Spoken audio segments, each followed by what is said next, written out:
Welcome to Foresight from the Frontlines of the FEMPIRE. This is a panel discussion that brings thought leaders together who are shaping their career paths with purpose, women who have built expertise, owned their space, and continue to rule their careers with confidence. Today, we're going to talk about what leadership really looks like in motion, how to stay intentional, make bold choices, and lead with foresight.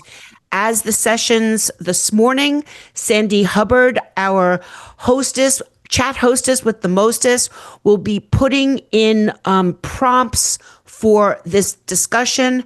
Lucy, I can't help but notice you look like you're in a bar, so I'm sure that's, or a restaurant, or so thank you wherever you are. It certainly does not look like your office, so appreciate that. Okay, so if Sandy has posted the chat prompt while everyone is answering that questions, I'm going to ask our panelists to give a brief introduction, who they are, and a short description of what they do. Lisa, let's start with you. Sure. Thanks, Deborah. Super excited to be here today. I'm Lisa Weese. I am the Director of Product Strategy and Business Planning for Canon USA. And my team's responsibility, basically, in a nutshell, is to bring all of our production inkjet products to market, along with managing all of our partner relationships with finishing media and software. We do a few other things too, but that's the general gist of it. Thanks for having me. Of course. And I mentioned it in the beginning. Canon has been a sponsor of Girls Who Print since day one. And thank you for continuing the legacy. And thank you for joining our board for America. Really appreciate you and your support. Lucy Swanston. Hello. And you're absolutely right, Deborah. I am sitting in a bar in central London, but that is because I've just left the printing charity lunch, of which I've just been listening to one of our former Prime Ministers, Theresa May, absolutely advocate the power of print in her election. And she actually claimed, I recorded it, so I could share it with you afterwards, that print and the door drops and everything in terms of the polling cards that were going through the doors absolutely help her won. There was a bit of hype in it, but nonetheless, it was a great opportunity to listen to her. So yes, thank you very much for having me today. I'm Lucy Swanston from Nutshell Creative. We're a UK-based creative and marketing agency celebrating our 20th year this year.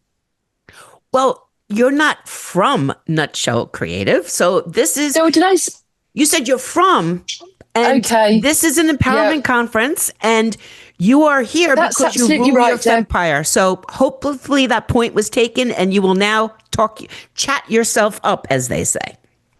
Thank you for correcting. No, explain to people. Oh, you want me to? Okay, yes.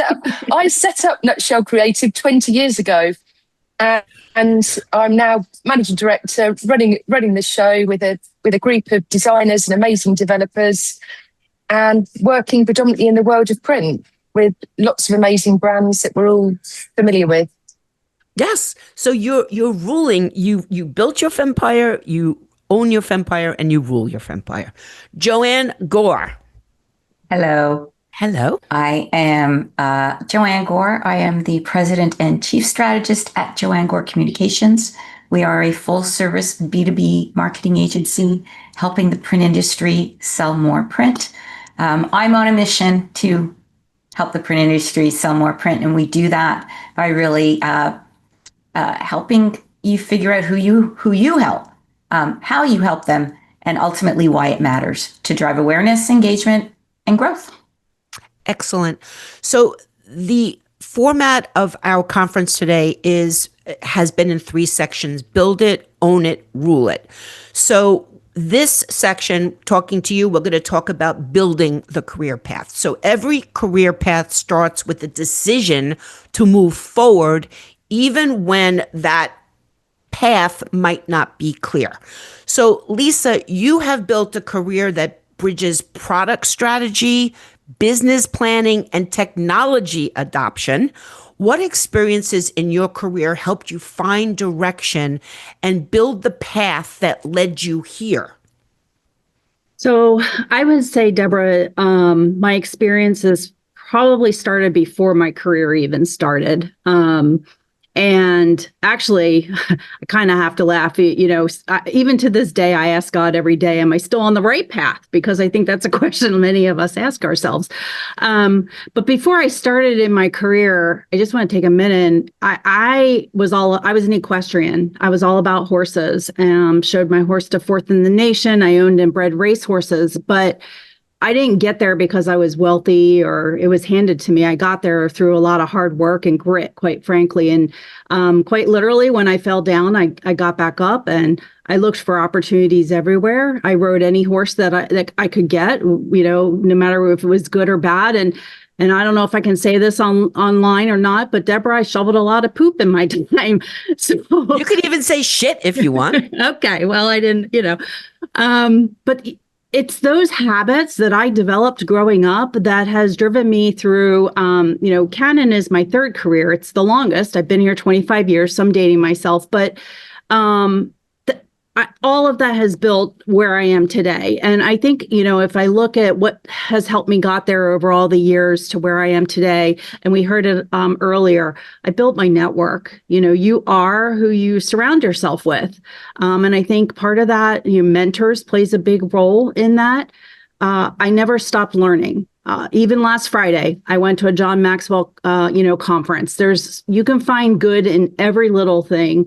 So I continued that process going on. I've also been very true to myself through this process. I've followed my gut. I followed who I was and didn't, fold to others, I guess you could say. I think an important part of this too was embracing flexibility. There were many times where you think your career is going a certain way, and sometimes you kind of have to zigzag off the path and take this other step in order to get to that next step that you're trying to accomplish. And I would say maybe the last two things is I had to learn how to address fear head on. Because at the end of the day, it doesn't matter whether you're a CEO or a janitor, we all put our pants on the same way. And you have to fear the fear of failure really can paralyze you. And so I've had to take the mindset that instead of, fearing this failure, I asked myself, what would I do in this situation if failure wasn't possible?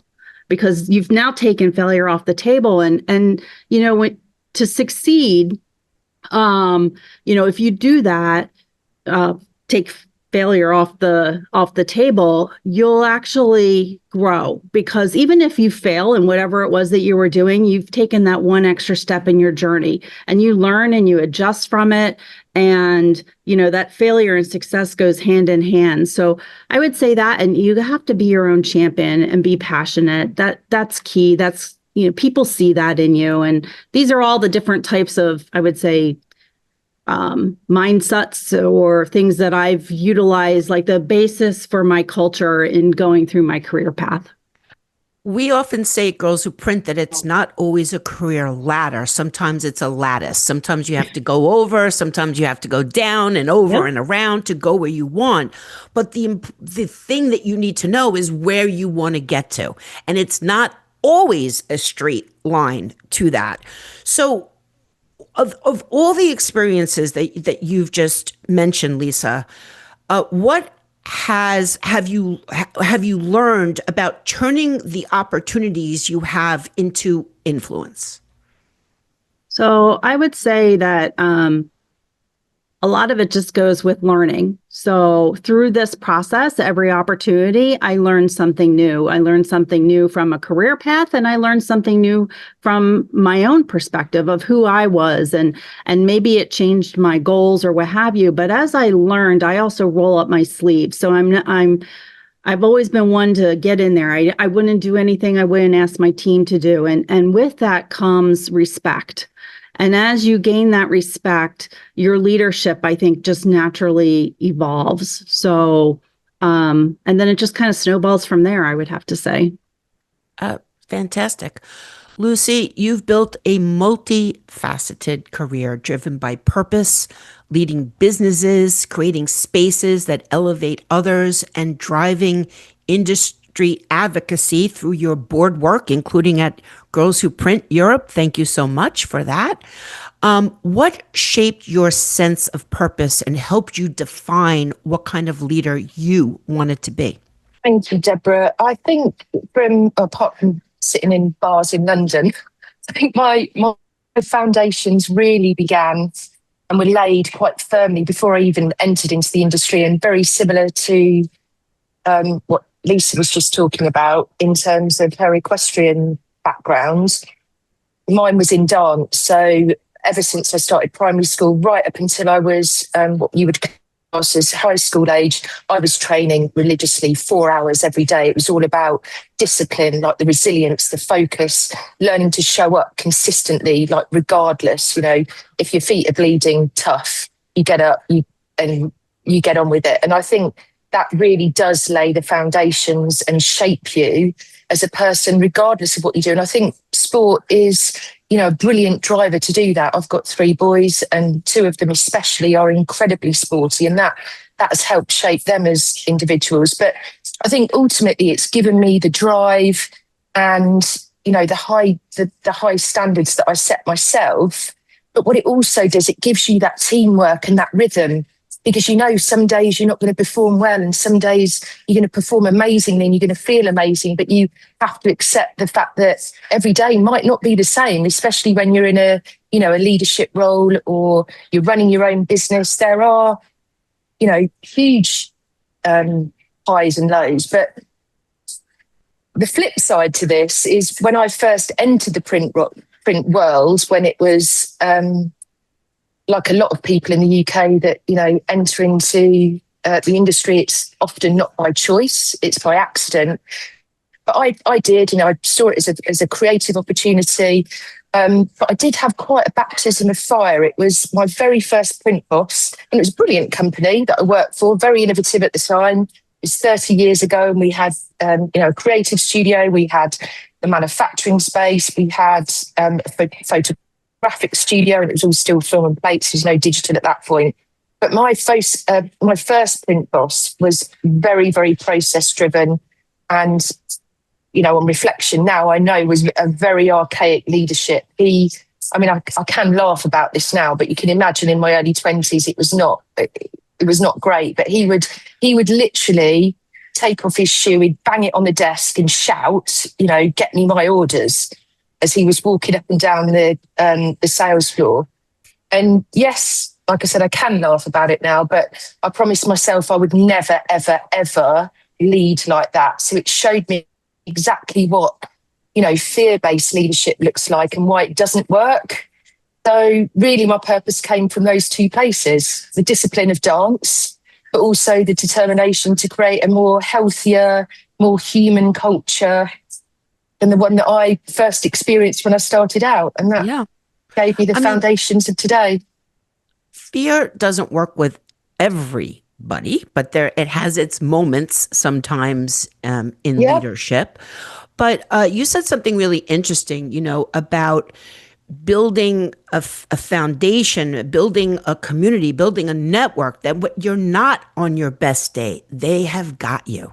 I see it all the time. If you go to a Canon booth at an event, there's so many people running around supporting everybody. And I've gone to look for Lisa a million times, and she's busy with other people, but they don't just say, come back later. They say, what can I help you with? What do you need? Do you need to make an appointment? I mean, they are there to support each other based upon the needs of the people approaching and asking for help.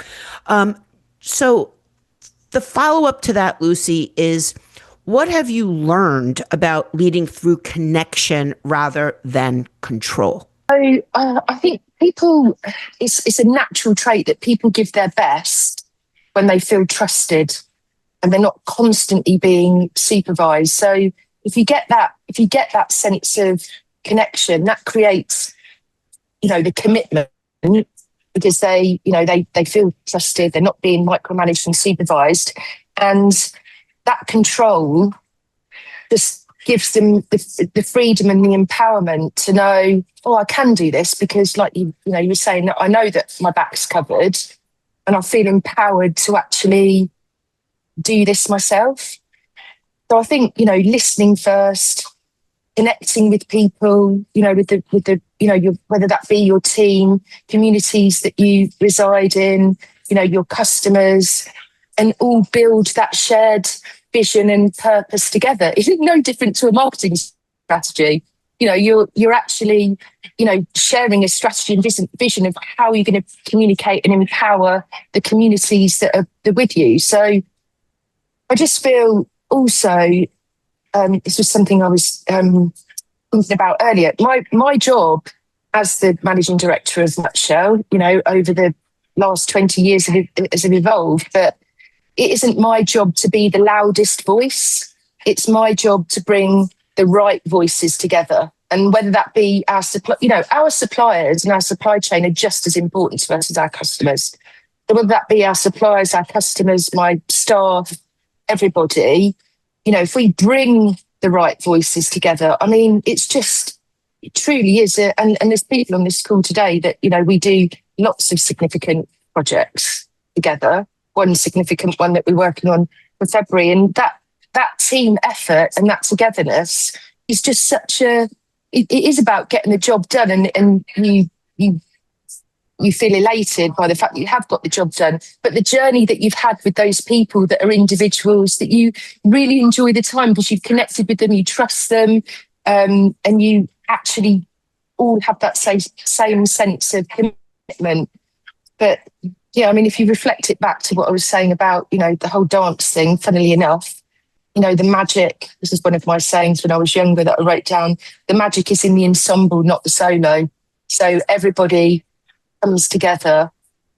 You have a fantastic performance, don't you? And that's what you learn. Yeah, it's true. I studied African drums and samba drums for many years. Oh, okay. And the interesting thing about that is your part that you're playing might just be da-da, da-da, da-da, and nothing else. But without that, you can't hear the beat that everybody else is making. It all fits in. And when all of the individuals' percussion comes together, it transforms into a unit that sounds like one thing. And it's just incredible. And you realize that your da-da, da-da is actually what the dancers are following, because that's the steady rhythm that's going on. I mean, it's taking cacophony and putting it into music. Joanne, you've led marketing transformation teams, across regions, across channels. What have you learned about taking ownership of your professional direction and helping others do the same? It's kind of a loaded question because, like the women here, I've led a very colorful and eclectic career. Started as a graphic designer and spent 30 years as a corporate marketer, and in the tech sector, predominantly male. So I was always like the one woman surrounded by 10 guys. I learned a lot about how men think and behave, and I think it helped me build a little bit of that like Teflon skin. Lisa said, you roll up your sleeves. There's 4 things that I think really stick when it comes to taking ownership. One is to really own the outcome. Good, bad, ugly, success, failure, own it. And also recognize others who contributed. Not necessarily, it doesn't mean throw people under the bus, but it means recognize people who helped you achieve your goals. And if there was a failure, own it together and figure out, how do we do better next time? I always say, when you're a marketer, your goal is to fail. People don't like to hear it, but you can't learn if you don't fail. Doesn't mean you fail all the time. But at some point, if everything goes perfectly, you're never going to get better. You have to fall off your bike sometimes. And to that, that's sort of where owning the outcome comes to mind. I also think it's important to use both sides of your brain. I'm a very left brain, right brain person. every single test I've ever taken at any age has always been like 49, 51, 50, 50. Like I just can't get away with it, away from it. So it means some days I might have scheduled very sort of numbers days or analytical days or spreadsheet days, but I'm not feeling it. I'm feeling more of that like creative vibe, and I want to write with words, and I want to think of strategy. So I have to be able to use both sides, and it's taken a lot of discipline to help fire the side of the brain that I need to work. And sometimes I have to just give in and say it's not happening today and just rearrange my schedule. Kelly, you brought up a great one. Keep asking why. It's like peeling back the layer of an onion. It's really easy. You know, I'll give an example. I don't like this website. We need to change our website. Why? Well, because we're not getting visitors. Why? Well, we're not getting business. And you keep pulling it back and pulling it back and pulling it back. And eventually you figure out the main reason is, I don't know, maybe there's not a contact us form on the website. It's, you know, and sometimes it's just that simple. But if you don't ask why, it is probably the most powerful question you could ask at any time to really get to the crux of the issue. And then the final thing, and I say this all the time from a company perspective, but it really applies personally, especially if you're somebody like me who's been bounced around so many times across the industry. It's so important that you know who you help, how you help them, and why it matters. Because if you could be marketing yourself as your own brand, your company, your product, whatever it is, you could be telling the best story, but it could fall on the wrong ears and they're just not going to get it. So to me, those are really those critical building blocks when it comes to that. I want to make one comment about what you said about it's okay to fail. I'm going to pull that back a little. I want to change the word to risk. It's okay to risk, and it's okay to learn from that risk. But I don't think anybody should be giving themselves permission to fail, because failing it's not failing, to your point. It's actually learning what not to do to get a successful result. So I just want to keep it on the empowerment end of it versus the where Perfect. women usually go, which is me. I love it. So I'm just going to tweak that. Hey, it's like, I'll use a food analogy that I'm sure many of us here have cheat days or cheat foods. And I always like to say they are treat days and treat there you go. foods. Well, my treat days are any day that ends in a Y, just saying.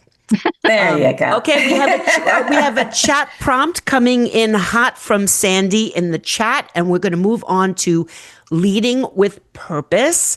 And I just want to stay mindful of the time, so I'm going to move a little quicker. Leadership isn't stagnant. It's the ability to move forward when things are uncertain, and to lead teams through change, and to stay steady under pressure. Joanne, we're going to start with you this time. You work with clients and teams across the globe. What's your approach to leading authentically when everyone's expectations and communication styles may be completely different? I'll answer with I don't know if it's a famous quote, but a famous saying. And that's to make sure that you're always listening to hear and not to respond. I can go on, but that's my simplest answer. Listen. Okay. Listen. That's a great answer. And just to follow up with that, because you do run your own company, how do you make space for others to grow into leadership around you? I love that question. When I'm working with people, this was even through my corporate career, whenever I was hiring somebody or working with somebody, there's always two questions that I will ask, in addition to all the regular questions. What is it that you love to do? And what is it that you wish you never, ever had to do again?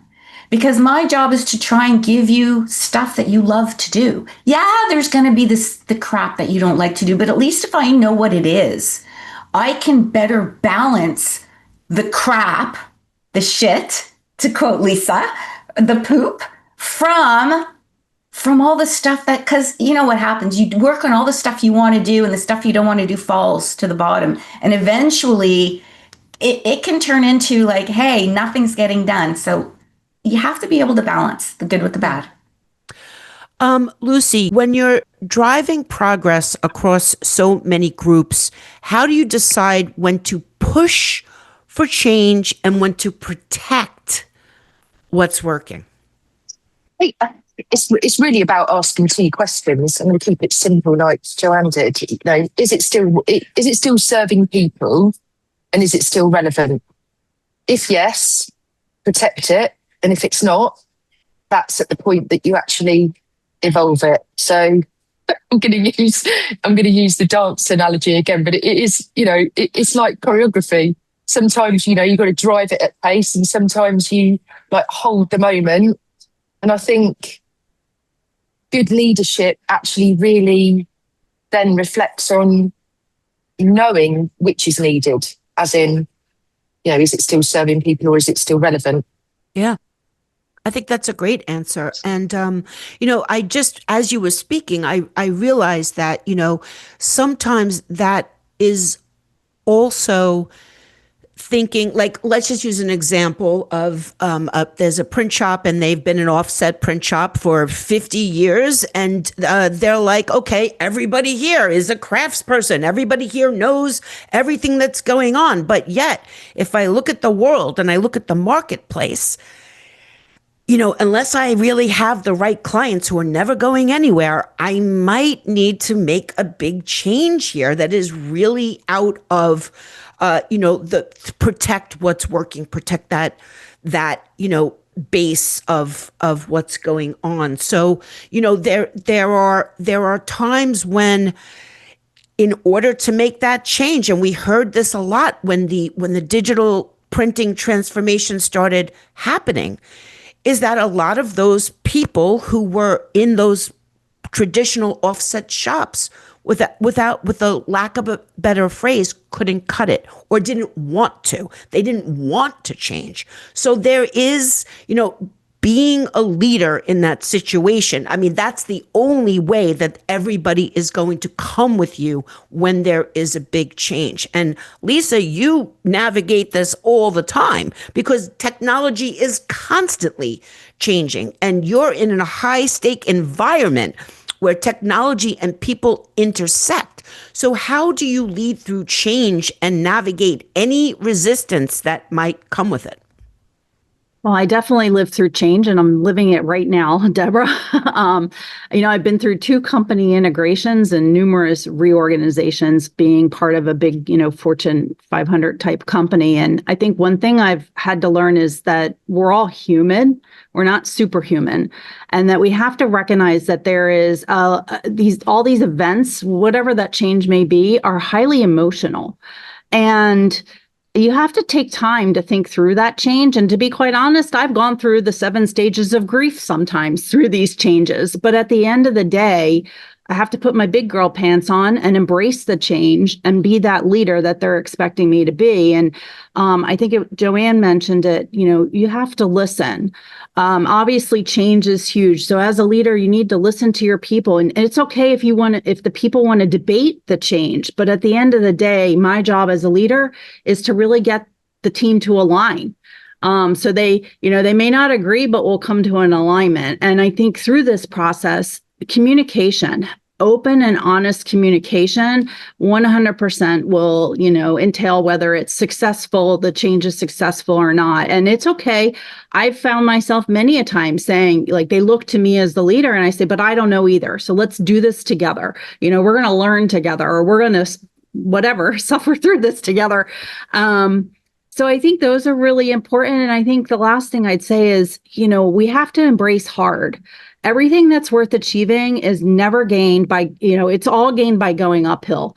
And I laughed. John Maxwell said, you know, you will never read a book that's called Accidental Success. So embrace change as part of the culture, embrace hardness, and work through it together as a team, and you'll come out the other side better for it. Since you mentioned, you know, fear, and this falls under fear. Yes. And change is something that is nobody likes change when they hear the word change, especially in a global corporation. They're like, okay, the next step is someone's going to ask me for what I do every day. And then it goes from there. And everybody starts freaking out. And one of the best pieces of advice I've ever heard was from a gentleman named Tobias Degsel, and he was the former curator of the Nobel Prize Museum. And what he said was that you're not making changes, you're making improvements. You're making improvements, and nobody doesn't want improvements. Nobody wants a change, but everybody wants things to be better. So we're going to make some improvements around here about how we, Canon functions as one company, is a lot different than, okay, we're reorganizing everybody. I mean, then you go home and you're freaking out. Instead of thinking that maybe things could be better for me, let me invest in making improvements, and then maybe I could benefit from them.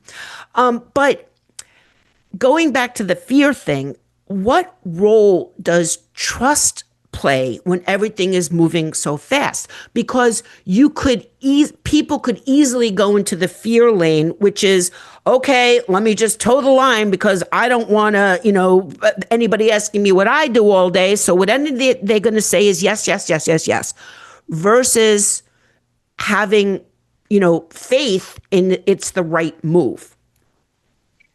Well, I think, Deborah, you called it great. I mean, the word improvements. In fact, I'm going to steal that from you, actually, and I'm going to put it to use because, like I said, we are going through change right now. And no, you're going through improvements. Yeah, well, yes. Like, see, I have to get it in my culture and my way of thinking. But trust plays a big role, but I think that also ties into the communication. And I think too that trust, you have to have the trust beforehand as a leader anyway. Your team has to have that trust in you in order to follow and believe that what you're saying, is going to be an improvement. As an example, we had a great leader in our organization who decided to go elsewhere.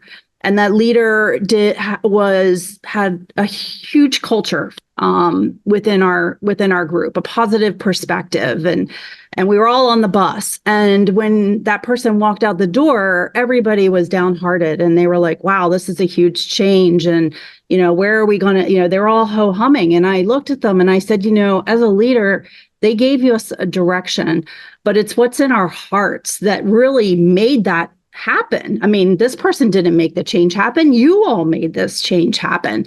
And so it just gave a whole new perspective to them, and that trust, even that, building the trust in them, it was them that did this, and that we are going to build something better, I think helps in the course of improving your organization.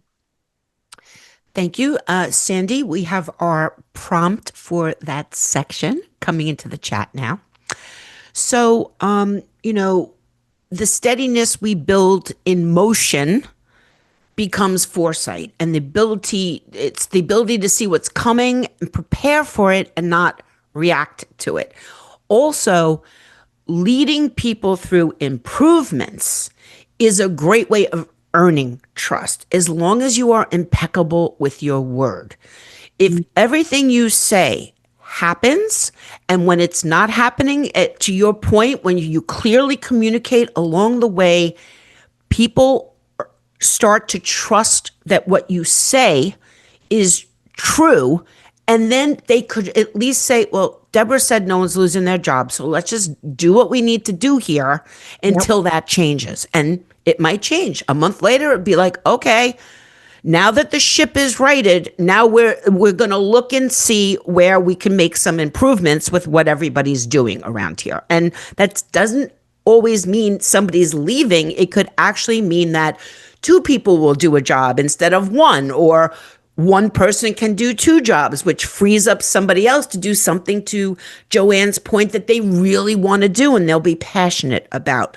So great leaders are flexible and fluid as well, as long as the job gets done.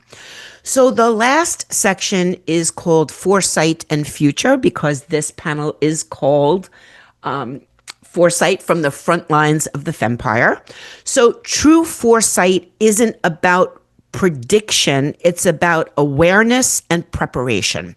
So, Lucy, you are known for turning insights into actions. What shifts are you watching that signal opportunity for women who want to lead from any seat? There's a few things I think at play here. That there's more in terms of our strengths as women. When you think about empathy, collaboration, our intuition, I feel like that they're being more recognised now as strategic skills and not as soft. And I don't think we should shy away from, if we're naturally that way inclined. I'm naturally a collaborative person. Even with, people look at me gone out sometimes when I'm collaborating with what would be deemed as our competition. I don't see it that way. I see it as learning from each other and building, the empathy and the trust and everything that we've been talking about together. And therein lies an opportunity in, implementing that. But I think another thing that's really stood out with me, and I was having a chat with quite a significant sized PSP in the UK a couple of weeks ago, and purpose-led leadership is, rising phenomenally. And I sort of reflected on that and I thought, oh my goodness, 15 years ago, I was, doing community and charity-driven work before ESG and B Corp was even a thing. You didn't even know what that was. But I just firmly believe that, businesses should do good.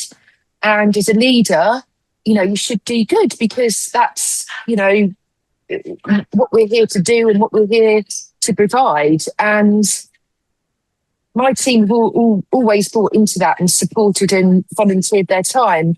But now that way of thinking is more mainstream. I think just to finish off, and I think that women are absolutely brilliant at it. We do it without even realising. And what a skill to have if that is the way the world is evolving now. I mean, I remember the B Corp organisations globally. There was only 100 or so. Now there's thousands globally. And the BPIF is the British Printing Industry Foundation? No, it's not about it is the BPIF. That's one of our trade associations in the UK. But B Corp is a recognised, sustainability-driven company where you have to earn that certain accreditation, and being a purpose-led, community-driven organisation is part of that criteria. Lisa, looking ahead, what skills or mindsets will matter most for the next generation of print and marketing leaders? Oh, that's a great question. I think that on this whole panel today, Lucy and Joanne, and I think we've all kind of given insights into the different skills and mindsets that are tried and true. I would say from a mindset perspective, there needs to be gratitude. I think also humility. As a leader, you really need to have that humility. And something that I had to learn is that you need to be able to talk to yourself, not listen to yourself, because what we believe, we conceive. And going back to what I said in the beginning, I think really, surrounding yourself with people that you want to be like and learning from them. And as far as like skill sets, I think you can learn skill sets by, being with those people, having the connections that we talked about earlier, which is so important to help you through the good times and the bad times. And that level of commitment. There needs to be a commitment and a devotion to what it is you're doing in order to succeed. Put in the service, be selfless, sacrifice, embrace change and technologies. And the other thing I think is important as a leader is to take time alone. Because we get into every day's meetings, every day is, emails, and we're so bombarded by all this stuff that's online. And in order to succeed, you have to walk away from all that, and you have to be able to sit down and let your mind just go and be rested, because that's where some of the best ideas and your transformations, I think, come. And lastly, I'd say you have to be willing every single day to live outside your comfort zone. That's one of my mottos. And I think that having that will help you grow your skills and your mindset. Leadership never stands still. It evolves with every challenge we take on and every voice that we help amplify. We've heard about courage, we've heard about clarity and connection, but leadership ultimately comes down to ownership. And when you take control of your direction, you don't wait for the perfect moment, you build it. When you trust your experience, you don't need permission, you already belong. And when you lead with assurance, you don't just follow foresight, you create it. So we have one last prompt for the chat. What's your next leadership move? And we will get ready for the next session. Ladies, thank you so much for sharing your thought leadership, your experience, and your wisdom with everybody here. It is no wonder that you all rule your FEMPIREs like champions. Thank you so much for your time. Thank you, Deborah. Thank you. Thank you. Thank Bye, you. everybody.